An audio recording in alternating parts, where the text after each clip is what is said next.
কাজের সন্ধানে বেরিয়ে আর বাড়ি ফেরা হলো না। সকালে দিনমজুরির কাজে যাওয়ার পথে একটি 10 চাকার ঘাতক লরির ধাক্কায় প্রাণ হারালেন 3 জন দিনমজুর। এই মর্মান্তিক দুর্ঘটনায় গুরুতর আহত হয়েছেন আরো 12 জন।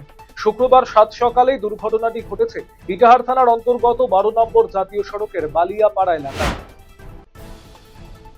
স্বাধীনতা দিবসকে সামনে রেখে সীমান্তবর্তী সিতাই ব্লকে দেশাত্মবোধের বার্তা ছড়িয়ে দিতে তিরঙ্গা পদযাত্রার আয়োজন করল বিএসএফ। শুক্রবার সকালে কায়েতের বাড়ি এলাকায় 78 নম্বর বিএসএফ ব্যাটালিয়নের একটি বিওপির উদ্যোগে কায়েতের বাড়ি জুনিয়র বেসিক স্কুলের ছাত্রছাত্রীদের নিয়ে এই পদযাত্রা অনুষ্ঠিত হয়।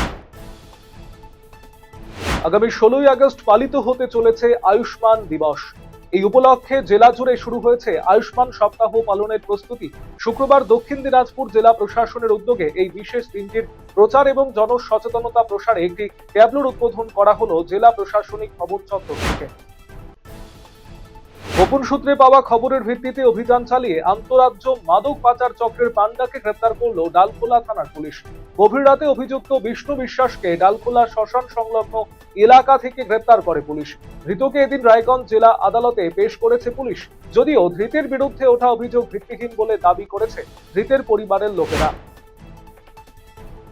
বিকশিত ভারত গ্যারেন্টি ফর রোজগার এবং আজীবিকা মিশন প্রকল্পের অধীনে রাস্তা নির্মাণ কাজের আনুষ্ঠানিক সূচনা করলেন বিধায়ক গৌরচন্দ্র মণ্ডল।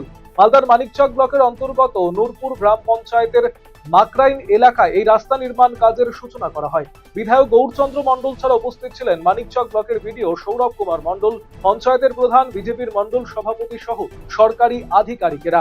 ফিতে কেটে নারকেল ফাটিয়ে এই রাস্তার কাজের সূচনা করা হয়।